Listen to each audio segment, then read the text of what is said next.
अपने हृदय को निर्मल करने के लिए केवल आज्ञा पालन की आवश्यकता है। जो बड़े बड़े तीर्थों से पवित्र नहीं होता वो आज्ञा पालन से पवित्र हो जाता है। क्रिया मलिन हो सकती है लेकिन आज्ञा का पालन है तो वो पवित्र कर देगा। क्रिया मलिन है, आपको दिखाई दे रही कि मलिन क्रिया है, पर गुरुदेव की आज्ञा है तो उससे काम हो जाएगा। क्रिया मलिन, 4 की हत्या कर दी और सैकड़ों की हत्या करने का पाप नष्ट हो गया। पीछे सुनाया कि लकड़ी हरी हो जाए तो वापस चले आना, प्रसंग कई बार सबको याद होगा। क्रिया मलिन वही है, लेकिन स्वसुख वांछा का त्याग करके तत्सुख वांछा से युक्त होकर वही क्रिया की तो समस्त पाप नष्ट हो गए। बिना ही विचारी करी शुभ जानी, गुरुदेव की आज्ञा पर विचार नहीं, तत्परता पूर्वक उसमें लगन पूर्वक लग जाना। हित अहित गुरुदेव जाने, हमें जो आज्ञा करी हमें उसका पालन करना है। निंद्यानपि स्वकृपया अद्भुत वैभवेन, यद्यपि हमारे सारे आचरण निंदनीय हैं पर हम रसिकों के अधीन हैं, धाम की प्रियता है तो स्वकृपया अद्भुत वैभवेन मादृक पश्यन स्वचरणानुचरी करो तू।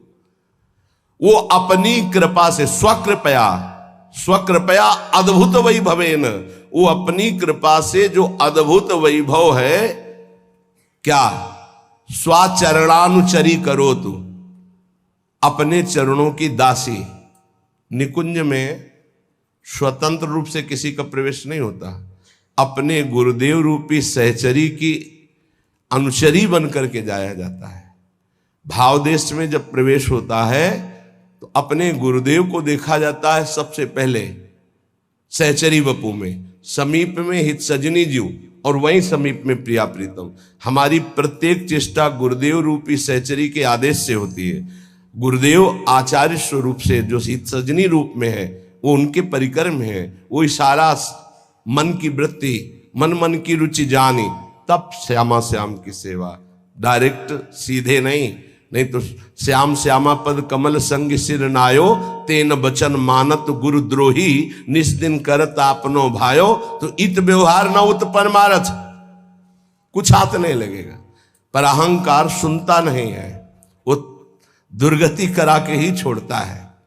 इसलिए इस अहंकार की एक ही दवा पाई गई पूरे शास्त्रों में, सदगुरु के अनुशासन में रहना।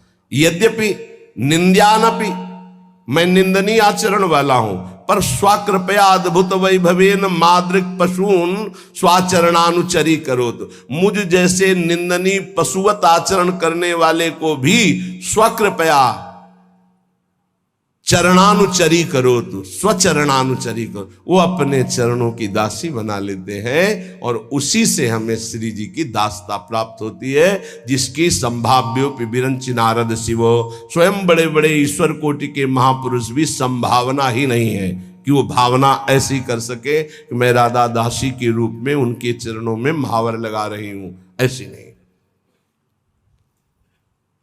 तो हे भाई, ऐसे वृंदावन में यदि आपको वास मिल गया है और रसिकों का संग मिल गया है तो छोड़ना नहीं है, चाहे जैसी परिस्थिति हो।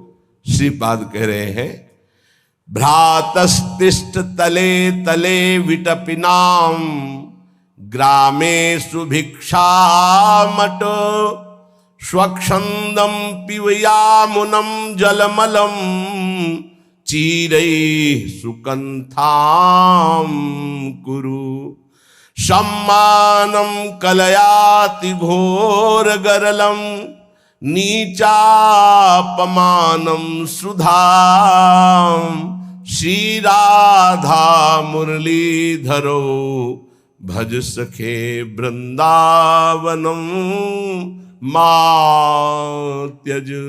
ऐ मित्र, ऐ भाई, भ्रातस्तिष्ठ तले तले विटपिनाम ग्रामे सुभिक्षामट। श्री वृंदावन वास के लिए कैसी भी परिस्थिति हो हम धाम नहीं छोड़ेंगे। अगर हमें छत के नीचे वास नहीं मिल रहा है तो हम आज्ञा का पालन करेंगे, वृक्ष के नीचे रह लेंगे, फुटपाथ में पड़े रहेंगे। जब भगवत प्राप्ति की प्रबल लालसा होती है, ये सब नहीं देखा जाता हमारा वास क्या है, हमारी भोजन व्यवस्था क्या है, कुछ नहीं। काशी के घाटों में क्या सुविधा है, शांत, पीछे किसी का आना जाना नहीं। बहुत बहुत प्रसिद्ध घाटों में सुबह घंटा 1.5 घंटा स्नान आदि। 80 घाट के आगे तो कोई नहीं, न इधर न उधर, एकांत क्षेत्र। भिक्षा की कोई गुंजाइश ही नहीं, किसी का आने जाना नहीं। भिक्षा के समय 80 घाट में भिक्षुकों के बीच में बैठ गए, जो मिला 10-5 मिनट में, मिला नहीं, बस एकांत हो गए। जब लक्ष्य हो जाता है भगवत प्राप्ति तो ये सब नहीं सुनाई देता। एकमात्र कैसे कैसे हम अनुभव करें, कैसे हमें प्रभु का साक्षात्कार हो, चाहे वो तत्व रूप में हो, चाहे वो सविशेष ब्रह्म रूप में हो।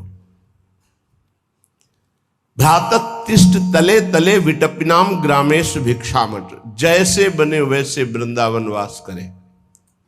उदर पोषण के लिए भूख लगेगो मांग खाऊंगो, गिनो न सांझ सबेरो, ब्रजवासिन के भूख टूक और घर घर छाछ महेरो। जो मिले रोटी का टुकड़ा मिल जाए, जैसे प्राणों के पोषण की चिंता वैष्णव को नहीं करनी चाहिए। कुछ नहीं मिला तो भूख को पा गए। इतना भजन होता है कि वो प्रयास से भजन हो ही नहीं सकता जो असुविधा से भजन होता है। पर गुरु आज्ञा में रहे, गुरु आज्ञा का उल्लंघन करके नहीं। बिल्कुल एक एक चेष्टा गुरुदेव की शिष्य की दृष्टि में होती है, और शिष्य की एक एक चेष्टा गुरुदेव की दृष्टि में होती है जब तदात्म होता है। तदात्म, अभी तदात्म वृत्ति को जाने ही नहीं, तदात्म वृत्ति को नहीं जाने। बैठे हैं, अचानक यदि आपका सच्चा शरणागत का भाव तो आ गया, फिर आपको संके ऐसा क्यों सोच रहे हो, ऐसा सोचना ठीक नहीं। नहीं जी, नहीं नहीं, आप देखिए, हाँ क्यों सोच रहे हो ऐसा। आपको कहने की जरूरत थोड़ी कि मेरी स्थिति क्या है, या गुरुदेव की स्थिति क्या है, वो बताने की जरूरत नहीं। यदि अनन्य है गुरुदेव के आप। अमीर खुसरो जी अपने गुरु के सिवा किसी का स्पर्श नहीं करते थे, बड़े व्यापारी भी थे। तो जे ही गुरुदेव के ऐसे चरणों को छूते, पता चल जाता गुरुदेव की स्थिति इस समय कहां है। नाभाजी तो दूर से ही गुरुदेव की स्थिति को, पंखा झल रहे हैं, उनको पता चल रहा है गुरुदेव की मानसिक स्थिति कहां है। गुरु के शरणागत को गुरु की स्थिति का पता होता है, शिष्यों की स्थिति का पता तो क्या छोटी बात है। शिष्य को गुरुदेव की स्थिति का पता, ये गुरु का अनन्य। नाभाजी से कहा कौन बोला, तो बोले आपके जूठन खाने वाला। ये नेत्र नहीं बाहर के, और पूरी भक्तमाल रचना, हर भक्त आकर बता रहा है अपना जीवन चरित्र, गुरु प्रसाद। अगर हमारा जीवन परमार्थ के मार्ग पर चल पड़ा है तो केवल गुरु अधीनता और प्राणों के मोह का त्याग तभी आगे बढ़ पाया जाता है। हमें चाहे वृक्ष के नीचे रहना पड़े, चाहे हमें खुली गर्मी सर्दी बरसात सहना पड़े, चाहे भूख सहना पड़े, अब हम परमार्थ में पीछे नहीं हटेंगे। भ्रातस्तिष्ठ तले तले विटपिनाम ग्रामेषु भिक्षामठ। भिक्षा से अभिमान का नाश होता है। दरवाजे पे खड़े हो, राधे श्याम, जहां सम्मान से भिक्षा मिले वहां नहीं जाना चाहिए, सिद्धांत है। अगर आप भिक्षा का रंग चढ़ाना चाहते, आओ बाबा दंडवत, बैठो कुर्सी में, गरम गरम बन रही, पालो, ये भिक्षा नहीं है, व्यवहार है। भिक्षा दरवाजे के बाहर खड़े होकर एक आवाज मारी, राधे श्याम, रुके 1 मिनट, फिर दूसरी आवाज मारी, राधे श्याम, तीसरी मारते हुए चल दी आवाज, राधे श्याम, फिर आओ बाबा 2 मिनट रुको, नहीं, कदम आगे बढ़ गए, कदम आगे बढ़ गए, मिले या ना मिले अपने सिद्धांत में। भिक्षान साधु का प्रतिग्रह रहित जीवन होता है। उसे प्रतिग्रह नहीं कहते, जो झोली में आ गया वो हलवा डाल दे, रोटी डाल दे, जो भी डाल दे, वो हमारे लिए अमृत हो। हमारी झोली रसोई अमनिया, वो हम ठाकुर को भोग लगाएंगे। हमारी झोली रसोई और वो अमनिया जो हमारी झोली में आ गया, प्रभु को ऐसे रुदन करते हुए, नाथ मुझ गरीब के पास से जो भिक्षान्न मिला है आप पाइए, वो आनंद। विटपिनाम ग्रामेश भिक्षाटवे स्वच्छंदम पीयूयामुनम जलमलम चीरे सुकंथाम करो।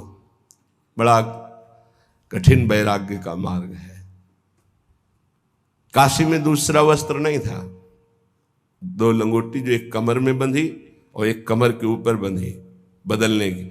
एक अचला जो छाती से केवल यहां तक पहनते, बस।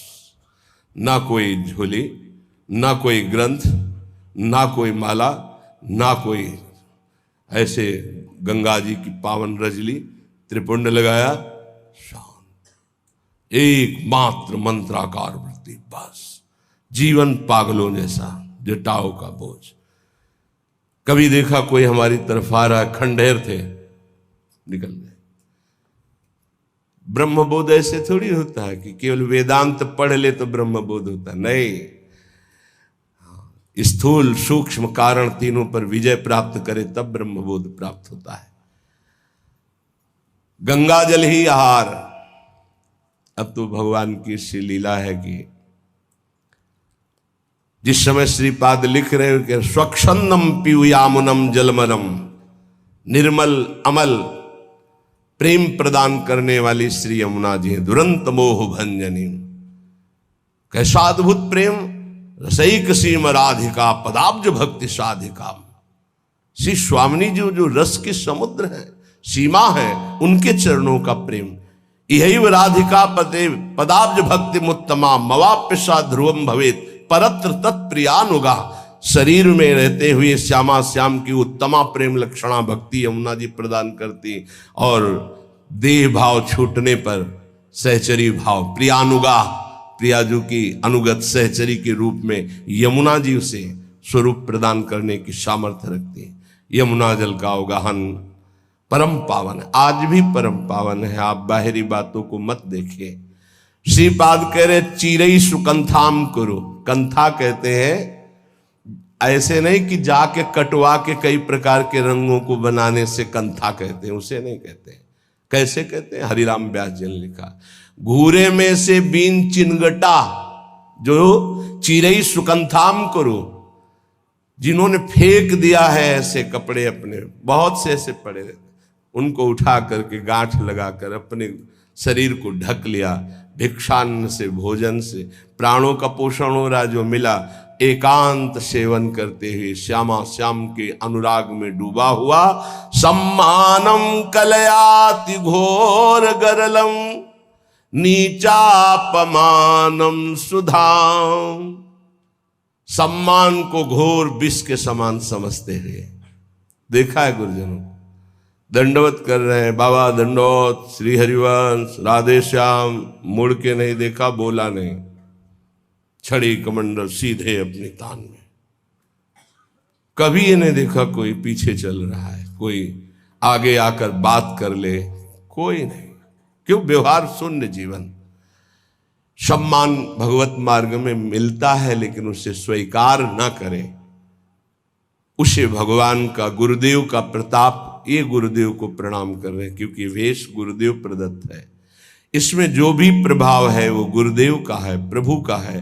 प्रणाम उन्हीं को पहुंच रही है। अपने तो दैन्य भाव से प्रणाम करने वाले पर भगवत भाव करे तो सम्मान का रंग नहीं चढ़ेगा।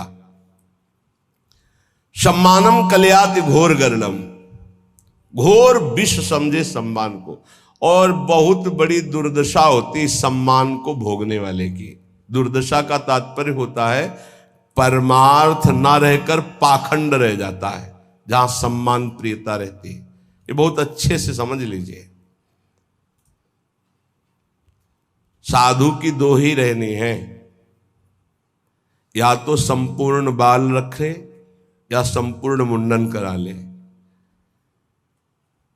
ये गाल चिकने हैं, मुछ बनी हुई है ऊपर, इस संत विरक्त का लक्षण नहीं। गृहस्थी में आप ऐसे रह सकते हैं, गृहस्थी में है। गृहस्थी में पूरे बाल रखवाने का आदेश नहीं है। विरक्त का नाटक गृहस्थ को नहीं करना चाहिए और गृहस्थ का नाटक विरक्त को नहीं करना चाहिए। आचार्य परंपरा से, जैसे गृहस्थ में लंबी लंबी दाढ़ी पूरे सब ऐसे रखाए हुए, तो आचार्य परंपरा की बात अगर है, ऐसा आदेश है किसी को, तो बात अलग है। नहीं, गृहस्थ को जब तक विरक्त ना हो तब तक विरक्तों जैसा, अब कितने से होते हैं जिसे धारण किए कुछ लाल कुछ, तो आप किससे विरक्त हुए? नहीं, विरक्त नहीं। साथ में गृहस्थ की साड़ी पहने हुए उनकी पत्नी भी है, वहीं दर्शन कर, ये हमारी पत्नी, और आप पूरे विरक्त वेश को धारण किए हुए हैं, विरक्ति भी नहीं लिए हुए हैं कहीं से, ऐसे में घोर अपराध लगता है। इसे पाखंड कहते हैं। ये पाप का अंश पाप प्रकाशित कर देगा, ऐसा नहीं करना चाहिए। और विरक्त होकर अगर छुरा चलेगा तो पूरे में चलेगा, भद्र होगा पूरे में, नहीं तो दोस्त अद्वैत भाषा में कहते झंडे या मुंडे, खड़े हैं या मुड़वा लिया। ऐसा नहीं है कि सेटिंग फिटिंग, ऐसे नहीं, बहुत सावधानी से चलना चाहिए। विरक्ति की रक्षा करो। विरक्त मार्ग जो गुरुजनों ने दिया है उसकी मर्यादा है। ये बनावटी किसी और को लुभायमान कर सकती, श्री भगवान को नहीं। भगवान सदैव आदेश करते हैं अपने धर्म का पालन करो। यदि आपका धर्म निम्न भी है तो भी आपके लिए उच्च है। स्वधर्मो निधनो श्रेया परधर्मो भयावहा। विरक्त विरक्त धर्म से चले, गृहस्थ गृहस्थ। कई गृहस्थों को देखते हैं कैसे। एक बार एक बड़े महापुरुष के पास एक गृहस्थ गए थे, तो पैजामा कुर्ता और दाढ़ी पूरी ऐसे, प्रणाम किया तो वहीं थे, हम भी बैठे हुए थे, सरकार भी बैठे हुए थे। हे, काहे को रखा है? देहाती भाषा में बोलते हैं, नहीं सरकार, हाँ ये मनोरंजन है, ऐसा रखा ना, मनोरंजन है, जाओ जाओ पहले मुड़वा क्या, विरक्त भेष नहीं वैसे रखाए हुए हो, चलो जाओ। ये अपनी मर्यादा में सम्मानम कलयाति घोर गरलम। सम्मान प्राप्ति के लिए गृहस्थी कोई ऐसा नाटक न करे और विरक्ति कोई ऐसा नाटक न करे। विवेक वैराग्य भक्ति हृदय में सबको धारण करने का अधिकार है। कई को देखते हैं, वो देखी देखा पैजामा पहने ऊपर से पीला ओढ़ लिए हैं, खरीद लो पीला, अपराध है। नीचे जो है और कुछ ऊपर भगवा डाले हुए, अपराध है। एक बार वाणी से बोल दे कि मैं सन्यास लूंगा और सन्यास न ले तो उसको ब्रह्म हत्या का पाप लगता है।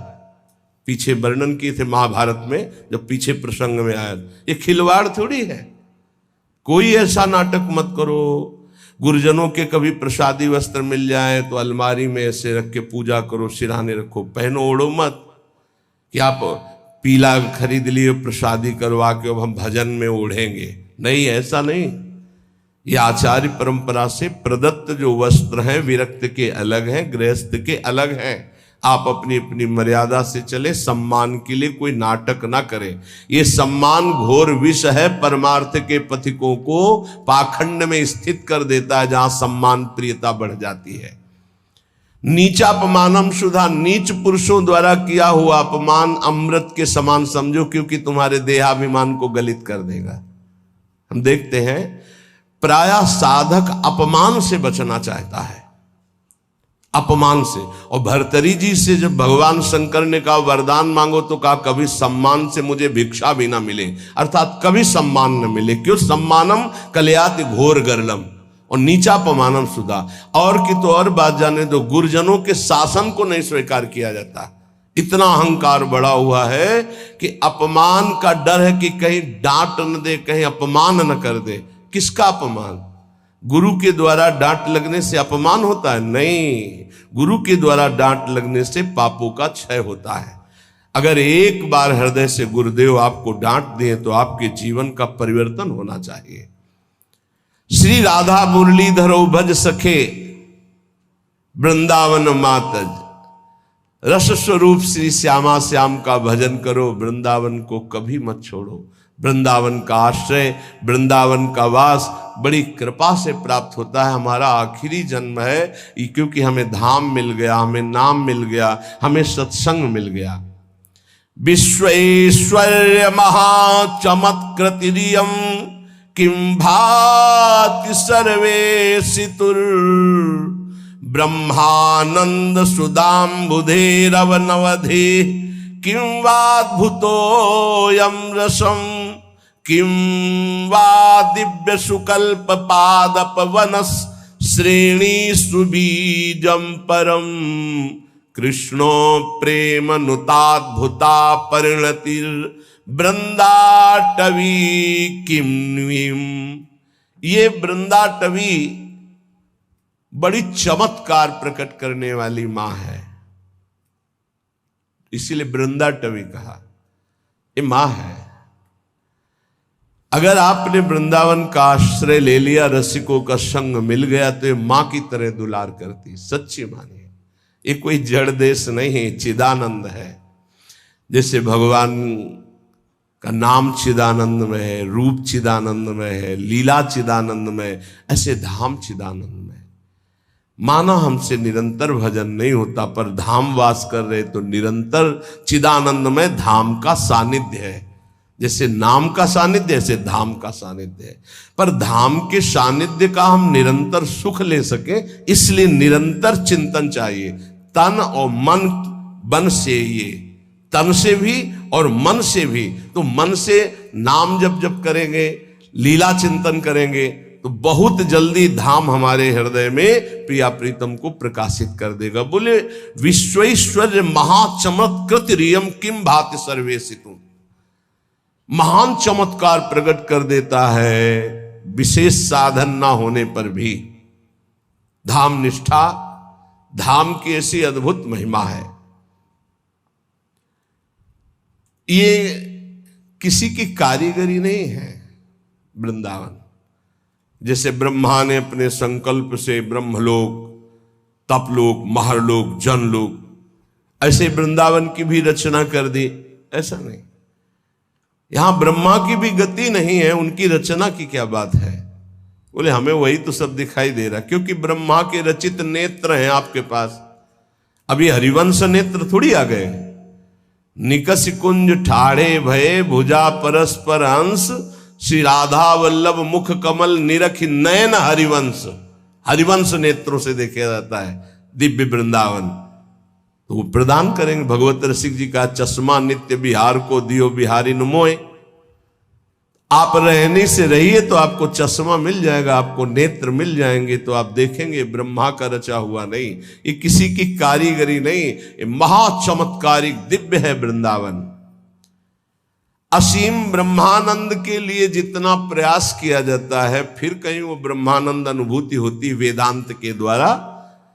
कह रहे हैं आप ब्रह्मानंद में डूबे हुए के भी चित्त को आकर्षित करके अनिर्वचनीय रस विशेष में डुबो दे, वो वृंदावन धाम है।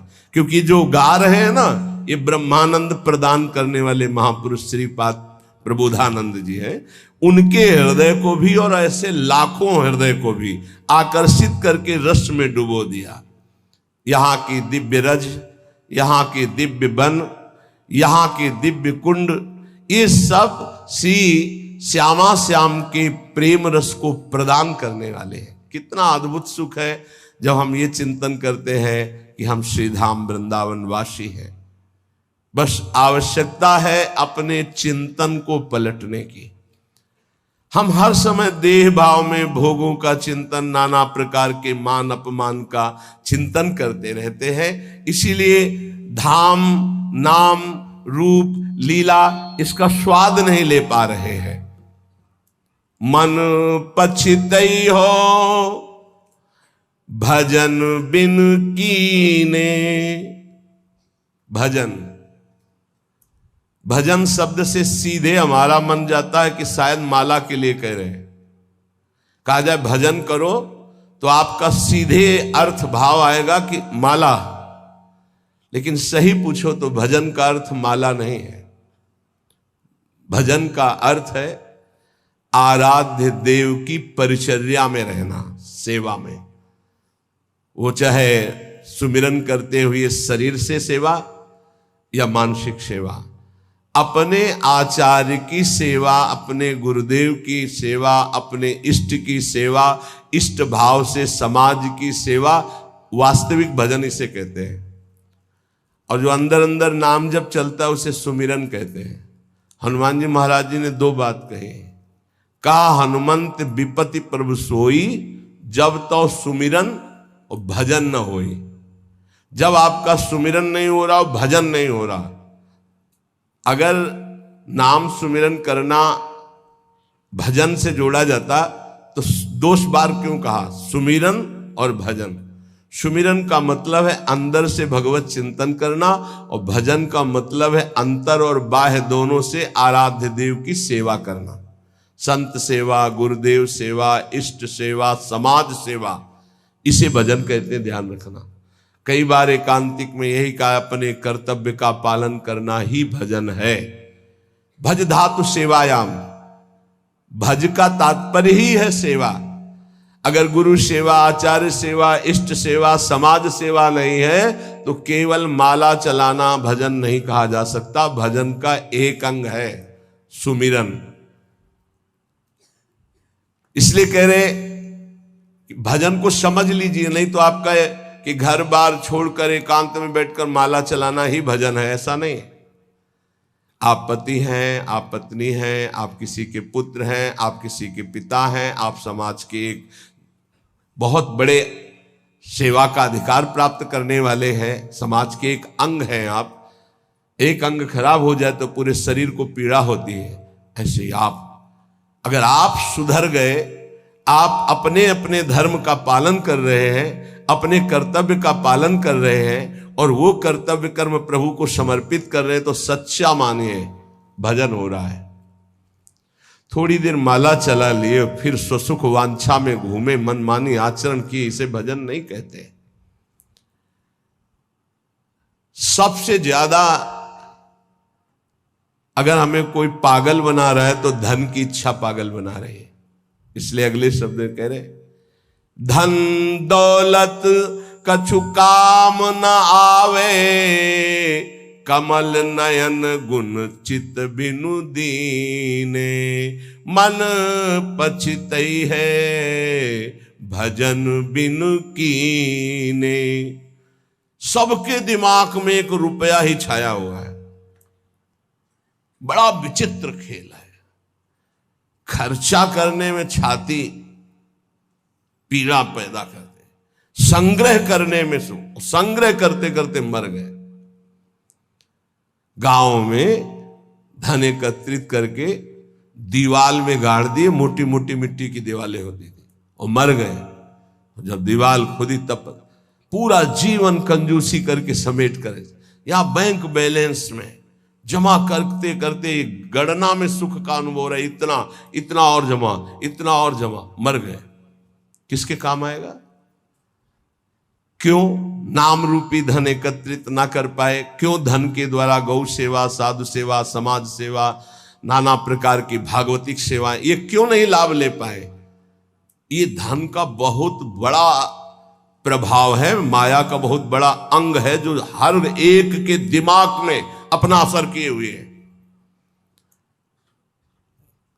हम जो भी प्रोग्राम करें उसका परिणाम धन हमारा होना चाहिए। चाहे वो कथा हो, चाहे वो यज्ञ हो, चाहे वो पूजा हो, जो भी हो। कोई बिरला ऐसा करता है जगत में, ऐसा नहीं कि नहीं है, कोई बिरला ऐसा करता है कि इसका फल हो श्री कृष्ण प्रेम लक्षणा भक्ति। है, ऐसा नहीं कहते कि नहीं है, पर सबके दिमाग में एक यही है कि जो मैं कर रहा हूं उसका परिणाम अच्छी धनराशि मिलना। इसलिए यहां कह रहे कि पछताओगे बाद में। क्या पछताओगे? अरबों रुपया बैंक में जमा करके पधार गए, वो भारतीय बैंक का वहीं रखा हुआ है, आपकी केवल जीवन की श्वासें नष्ट हो गई, बस।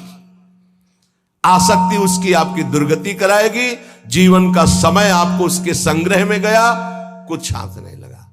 कितना भोगोगे? कितना भोगोगे? क्या खाओगे? कितना खाओगे? जब शरीर ही नहीं रहेगा तो ये सब खाना पीना किस कार्य में आया है, यदि सच्चिदानंद से चित्त नहीं जोड़ा। इसलिए पछताओगे यदि धन की प्रधानता जीवन में रही। तो आप सच्ची मानिएगा, आप जितने लोग बैठे हो, विचार करके अभी देख लो, वृंदावन की भूमि में बैठे हो।